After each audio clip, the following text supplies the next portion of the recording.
Hi guys. तो guys आज का हमारा लेक्चर है relation between Gibbs energy change and EMF of a cell. तो इससे पहले हम देखे थे नॉर्नेस्ट इक्वेशन, जहां से हम बहुत सवाल हम किए थे, बहुत इंपॉर्टेंट था नॉर्नेस्ट इक्वेशन। तो कंप्लीट हुआ वो वाला। अभी इस लेक्चर में हम देखेंगे, छोटा लेक्चर होगा, ज़्यादा बड़ा नहीं होगा। इसमें हम गिब्स एनर्जी और ईएमएफ ये दोनों का हम एक रिलेशन निकालेंगे, यानी सीधा सीधा एक फॉर्मूला निकालेंगे और वो फॉर्मूला को हम न्यूमेरिकल्स में अप्लाई करेंगे। तो बहुत ही इंपॉर्टेंट ये भी है, यहाँ से भी सवाल बनता है आपका बोर्ड में। तो चलिए फटाफट स्टार्ट करते हैं। Yes, my name is Shankar Gurum and you are watching O learning point. तो हेडिंग डालें रिलेशन बिटवीन गिब्स एनर्जी, है ना।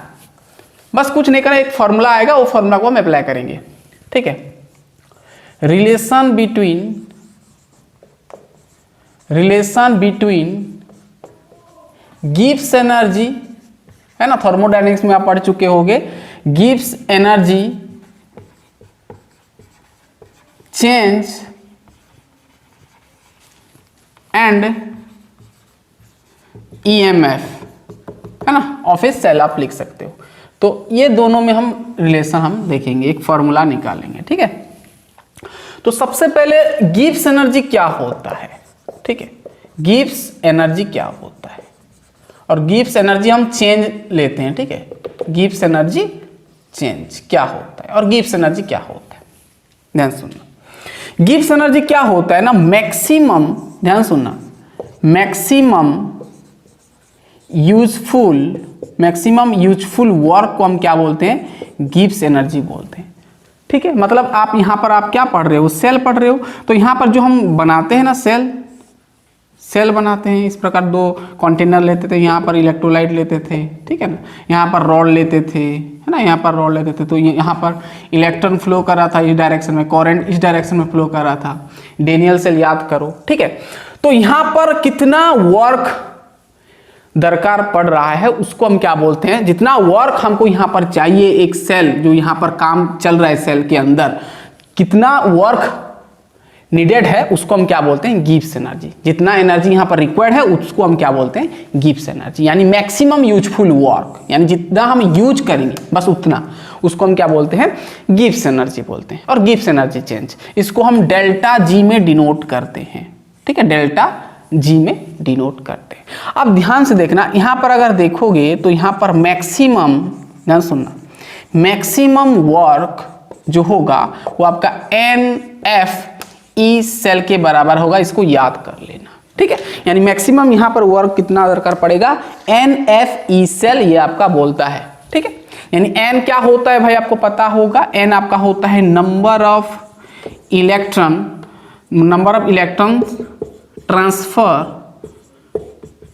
ट्रांसफर देम, है ना। मतलब यहाँ पर कितना number of electron, number of mole of electron, ठीक है, mole of electron transfer them, मतलब यहाँ पर कितना number of mole electron transfer हो रहा है उसको हम N बोलते हैं। ठीक है, जैसे मान लो जिंक और कॉपर लिए, तो जिंक से 2+ इलेक्ट्रॉन लॉस हो रहे हैं, है ना, 2 इलेक्ट्रॉन जा रहे हैं, तो वो आपका N हो जाएगा 2। ठीक है, ये मैं बताया था सब कुछ कहानी। ठीक है, मैक्सिमम वर्क कितना आ गया, NF ई सेल। F आप जानते हो फैराडे होता है, जिसका जो वैल्यू होता है 96,500 कूलम पर मोल होता है, पता है ये सब। ठीक है, अब देखना, अब यहाँ पर जो मैक्सिमम वर्क होगा भाई, ध्यान सुनना, ये थोड़ा इंपॉर्टेंट है। यहाँ पर जो मैक्सिमम वर्क होगा, वो आपका क्या होगा भाई, work done by the system होगा, यानी सिस्टम के द्वारा ही चलेगा, है ना। Work done by the system होगा। तो आप थर्मोडायनामिक्स जानते हो कि work done by the system होता है, तो केमिस्ट्री में होता है आपका नेगेटिव, यानी आपका नेगेटिव लगता है। किसका नेगेटिव होता है, मैक्सिमम वर्क आपका नेगेटिव में आता है, यानी डेल्टा जी भी आपका क्या हो जाएगा भाई, नेगेटिव हो जाएगा। ठीक है, तो यहाँ पर हम गिब्स एनर्जी चेंज, जिसको हम डेल्टा जी बोलते हैं, तो हमको क्या मिल गया, डेल्टा जी जो होगा भाई नेगेटिव, मतलब डेल्टा जी मतलब मैक्सिमम वर्क इतना आया आपका फॉर्म, इसके अनुसार NF ई सेल आया, जो कि आपका क्या हो जाएगा, नेगेटिव होगा। आप चाहो तो यहाँ पर नेगेटिव दे सकते हो, तो यहाँ पर क्या हो जाएगा, नेगेटिव हो जाएगा। तो ये होता है देखो गिब्स एनर्जी, और ये आपका EMF होता है ना, EMF ऑफ ए सेल। तो ये EMF ऑफ ए सेल और ये गिब्स एनर्जी का जो रिलेशन है ये है भाई, और यहां से आपको सवाल बनता है। Work done by the system negative होता है, ऑन सराउंडिंग आप लिख सकते हो, ऑन सराउंडिंग, ठीक है, ठीक है। तो ये आपका क्या आता है, नेगेटिव आता है मैक्सिमम वर्क। अरे मैक्सिमम वर्क मतलब गिब्स एनर्जी होते हैं, है ना। तो मैक्सिमम वर्क आपका, मैक्सिमम वर्क जो है work done by the system हो रहा है तो नेगेटिव होगा, तो इसलिए आप डेल्टा जी को नेगेटिव ले सकते हो। तो माइनस को मैं इधर रख दिया, ठीक है ना। तो ये आपका बहुत इंपॉर्टेंट, ये फॉर्मूला के अकॉर्डिंग आप सब सवाल करोगे, ठीक है। अब एक चीज यहां पर नोट करना, अगर ये जो आपका गिब्स एनर्जी चेंज है डेल्टा जी है, अगर ये नेगेटिव आता है तो यहां पर जो इलेक्ट्रॉन फ्लो, यहां पर जो भी प्रोसेस चल रहा है सेल के अंदर वो आपका स्पॉन्टेनियस होगा, यानी कंटिन्यू चालू रहेगा, है ना। और फिजिबल रिएक्शन भी आप कह सकते हो। नोट करना, मैं यहां पर बोल देता हूं, लिख देता हूं, ठीक है। ध्यान सुनना, नोट करना यहां पर कि ध्यान सुनना, ये कई बार पूछ लेता है, अगर डेल्टा जी यानी change of Gibbs energy negative आया तो रिएक्शन क्या होगा भाई, जो आपका केमिकल रिएक्शन होगा सेल के अंदर, वो रिएक्शन क्या होगा, रिएक्शन इज क्या हो जाएगा, स्पॉन्टेनियस हो जाएगा। क्या हो जाएगा, स्पॉन्टेनियस हो जाएगा, और फिजिबल भी कह सकते हैं, ठीक है। स्पॉन्टेनियस और फिजिबल हो जाएगा। अगर पॉजिटिव हो जाएगा तो नॉन स्पॉन्टेनियस हो जाएगा, ठीक है, तो पता है आपको, है ना। अगर इफ डेल्टा जी जो है अगर पॉजिटिव आ जाएगा तो आप कह सकते हो रिएक्शन जो होगा भाई, जो रिएक्शन होगा वो आपका क्या हो जाएगा, नॉन स्पॉन्टेनियस हो जाएगा, नॉन स्पॉन्टेनियस हो जाएगा, ठीक है। और नॉट फिजिबल कह सकते हो, नॉट फिजिबल, ठीक है। ये याद रखना, अगर डेल्टा जी नेगेटिव हो गया मतलब रिएक्शन आपका कंटिन्यूस चालू रहेगा, सेल में जो इलेक्ट्रॉन फ्लो होगा फर्दर आपका करंट फ्लो होता रहेगा, ठीक है, कंटिन्यूस स्पॉन्टेनियस होगा। चलिए इतना दूर तक आपको समझ में आ गया, तो ये फॉर्मूला को पकड़ लो। अगर समझ में नहीं आए, समझने के लिए कुछ है ही नहीं भाई, आप बस इसको ध्यान में रखना। अब यहाँ पर आपको क्या पूछता है, ध्यान सुनना, आपको यहाँ पर गिब्स एनर्जी पूछेगा या तो फिर ई सेल पूछेगा, है ना, यानी सेल का EMF आपको गिब्स एनर्जी दे देगा, और ये NF तो आपको देख के N भी दे देता है कई बार, ठीक है। नहीं दिया रहेगा तो हम निकाल लेंगे रिएक्शन के थ्रू, ठीक है। इतना दूर तक आपको समझ में आ गया। अब देखो ई सेल मतलब ये आपका EMF है। अगर इसका स्टैंडर्ड नहीं लिखेंगे, स्टैंडर्ड कंडीशन में, तो बस यहाँ पर E0 लिख देंगे, पता है हमको, ठीक है। अगर हम स्टैंडर्ड गिब्स एनर्जी देखेंगे, यानी स्टैंडर्ड कंडीशन में अगर देखेंगे, फॉर, ध्यान सुनना, फॉर, कई बार स्टैंडर्ड में दे देता है, फॉर स्टैंडर्ड कंडीशन, अगर स्टैंडर्ड कंडीशन में रख देंगे तो इसको हम क्या ले जाएंगे भाई, E0 हो जाएगा, है ना। यहाँ पर बस E0 यानी डेल्टा G0 यानी standard Gibbs energy equal to minus NF E0 cell, ये हो जाएगा, ठीक है। तो ये दो फॉर्मूला याद रखो। अगर आपको क्वेश्चन में सिर्फ आपको EMF पूछेगा, स्टैंडर्ड नहीं पूछेगा तो ये डालना है, अगर स्टैंडर्ड पूछ लिया तो ये डालना है, वही है भाई, नॉट बस लगा देना है। अब ये क्या होता है भाई, स्टैंडर्ड EMF क्या होता है भाई, standard EMF of a cell होता है, ठीक है। ये स्टैंडर्ड आपका गिब्स एनर्जी, समझ में आ गया। चलिए अब हम सवाल लेंगे CBSE का। चलिए ये हो गया, फॉर्मूला देख लिए, अब सवाल लेंगे। यहां से सवाल बनता है ना, थोड़ा बहुत बनेगा, देख लेना। चलिए सवाल, फर्स्ट सवाल आपको पूछा है, the standard electrode potential, the standard electrode potential लिख लेना, फॉर एक डेनियल सेल दे दिया है। आपको पता है डेनियल सेल क्या होता है, ठीक है। डेनियल सेल इज 1.1, वो देखो स्टैंडर्ड बोल दिया है, ठीक है ना। और आपको यहां पर बोल दिया है calculate the standard Gibbs energy यानी डेल्टा जी, है ना, Gibbs energy for the reaction,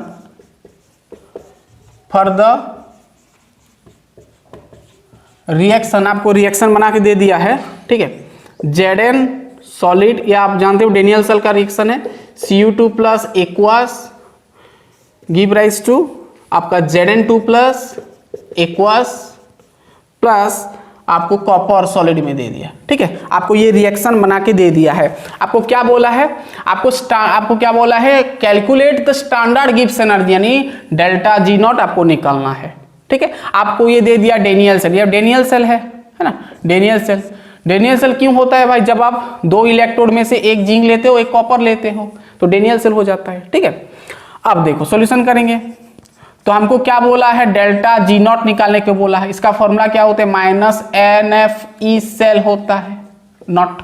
ठीक है, तो हमको ये दे दिया स्टैंडर्ड, देखो स्टैंडर्ड इलेक्ट्रोड पोटेंशियल दे दिया, मतलब आपको स्टैंडर्ड पोटेंशियल दे दिया, सेल पोटेंशियल दे दिया, कितना दिया है 1.1 वोल्ट दे दिया है।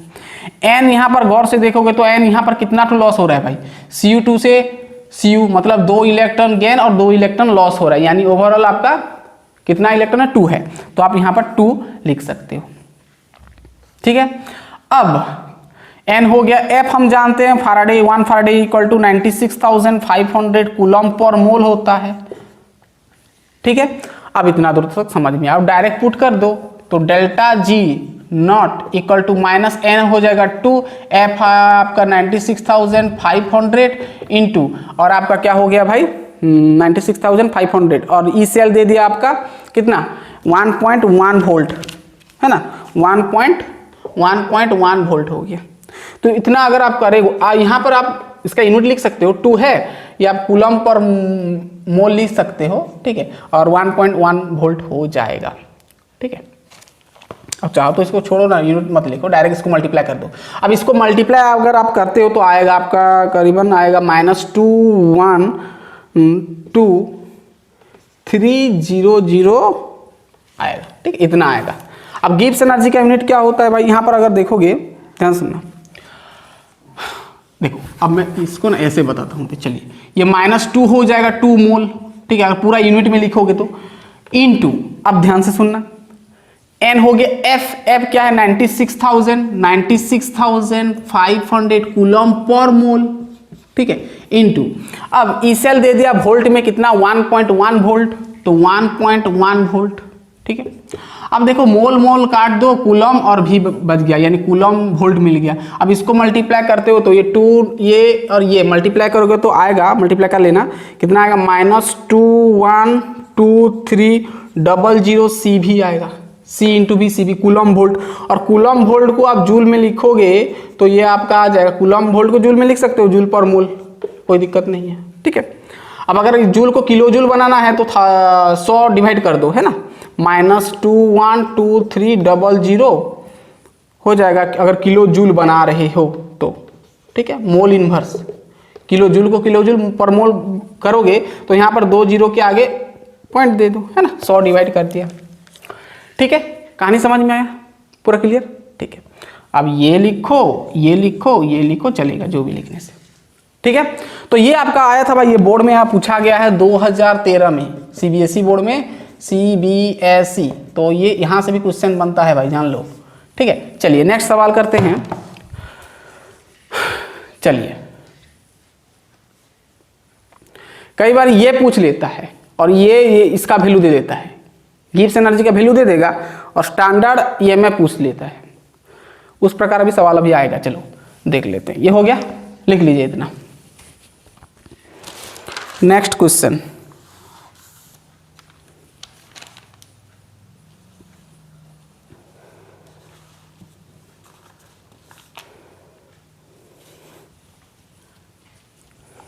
हो गया, चलिए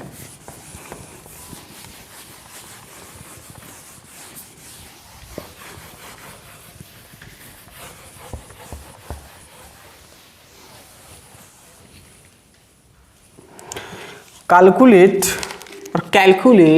क्वेश्चन नंबर 2 क्या बोला है, कैलकुलेट, ठीक है, द सेल EMF, ध्यान से सुनना, सेल EMF एंड गिव्स energy change for the cell reaction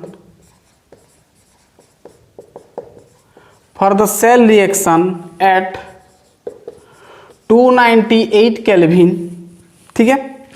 for the cell आपको दोनों ही निकालना है भाई। अब यहाँ पर कहानी देखना, EMF भी निकालना है, डेल्टा जी भी निकालना है, ठीक है।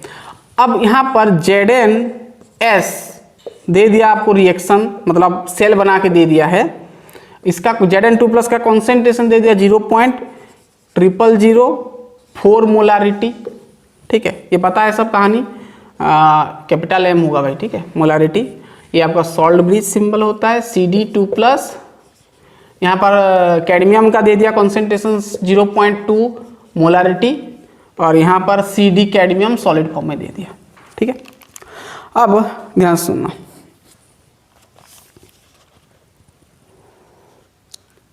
ठीक है।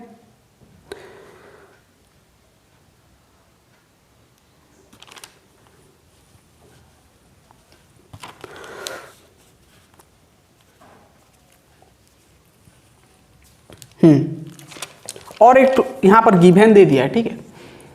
ये देखो, ये बहुत इंपॉर्टेंट गिवन आपको दे दिया है, क्वेश्चन में दे दिया है आपको स्टैंडर्ड Zn2+ Zn, यहाँ पर क्या हो रहा है, रिडक्शन, स्टैंडर्ड रिडक्शन पोटेंशियल दे दिया -0.763 वोल्ट, और एक दे दिया standard electrode potential for cadmium का दे दिया Cd2+ Cd, है ना, इसका दे दिया -0.403 वोल्ट, ठीक है। आपको ये गिवन दे दिया भाई, स्टैंडर्ड रिडक्शन पोटेंशियल दे दिया, EMF बोला है और डेल्टा जी बोला है। तो हम आगे से पढ़े थे EMF कैसे निकालते हैं, जब आपके पास इलेक्ट्रोड पोटेंशियल होता है, स्टैंडर्ड रिडक्शन पोटेंशियल होता है, तो हम EMF कैसे निकालते हैं मैं बता चुका हूं। तो ई सेल का फॉर्मूला याद आ रहा है ना, ई सेल इक्वल टू क्या होता है, इसका उसका स्टैंडर्ड इलेक्ट्रोड पोटेंशियल होता है ना सेल का। तो ये आपका कर देते हो कैथोड माइनस एनोड करते हो, माइनस कितना होता है भाई, 0 पॉइंट होता है ना, 0.0591 बाई होता है आपका n, यहाँ पर लिखते हो लॉग, यहाँ पर होगा G Zn2+ का कॉन्सेंट्रेशन और फिर कैडमियम का कॉन्सेंट्रेशन। ऐसे हम करते थे, याद करो, Zn का यानी पहले कैथोड का कॉन्सेंट्रेशन फिर एनोड का लेते थे, ठीक है। अब ये हमको चाहिए, है ना, ये तो हमारे पास है Zn2+ का कॉन्सेंट्रेशन, भाई देखो Zn2+ का ये है, कैडमियम का कॉन्सेंट्रेशन ये है, ठीक है। तो सबसे पहले हमको क्या चाहिए, स्टैंडर्ड इलेक्ट्रोड पोटेंशियल, है ना, स्टैंडर्ड। तो क्या कैसे करते हैं भाई, सेल का, ये पूरा सेल का, ठीक है। तो कैसे होता है भाई, इसको नहीं तो ऐसे करेंगे, ठीक है। ई कैथोड ऐसे करते हैं, ई कैथोड माइनस ई एनोड, माइनस करते हैं ना। अब देखना कैथोड का क्या है, कैथोड मतलब आपका क्या है, कैथोड कौन सा है भाई, कैथोड ये है, सॉरी कैथोड ये है ना, सॉरी कैथोड ये है, ये एनोड है, ये कैथोड है और ये एनोड है। तो एनोड का कॉन्सेंट्रेशन बाई कैथोड का कॉन्सेंट्रेशन करते हैं। तो कैथोड का क्या है, -0.403 वोल्ट है ना, 403 वोल्ट, ठीक है, 403 वोल्ट है, ठीक है, माइनस। अब यहाँ पर एनोड का देखो, एनोड आपका ये है -0.763 वोल्ट, ठीक है। अब दोनों ये कट जाएगा, कटेगा तो आएगा 0.36 वोल्ट आएगा, काट लेना, माइनस माइनस प्लस हो जाए, इससे ये माइनस करोगे 0.36 आ गया, ठीक है। अब देखना हमको Zn2+ का कॉन्सेंट्रेशन दे दिया, कितना दिया देखो, उसका कॉन्सेंट्रेशन Zn2+ का 0.0004 मोलारिटी, और कैडमियम का दे दिया कॉन्सेंट्रेशन कितना, 0.2 मोलारिटी। अब इतना दे दिया है, अब यहाँ पर डाल दो तो हमको ई सेल मिल जाएगा, ई सेल, ठीक है।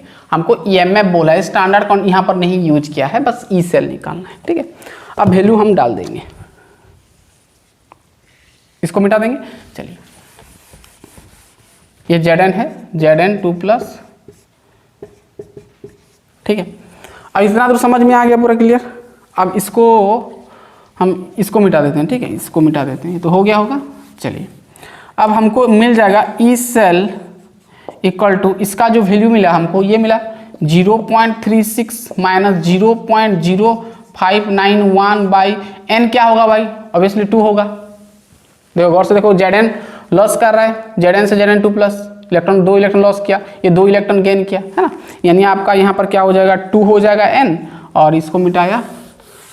अब यहाँ पर अब यहाँ पर आपका लॉग लग गया, जिंक का कॉन्सेंट्रेशन दिया है 0.0004 और इसका दे दिया कैडमियम का 0.2, ठीक है। इसका हो गया, मिटा देंगे इसको। चलिए इधर कर लेते हैं। तो इधर आप पूरा सॉल्व करोगे, ठीक है। आप आगे का कर सकते हो ना, ये 2 डिवाइड करना, ये सब कैलकुलेशन होगा, लॉग इसका लॉग निकाल लेना, तो आपको फाइनल जो रिजल्ट मिलेगा ई सेल आपका मिलेगा 0.44 वोल्ट मिलेगा। कर सकते हो इतना, ठीक है। समझ में आ गया। ई सेल मिल गया तो आसानी से अब हम डेल्टा जी भी निकाल सकते हैं।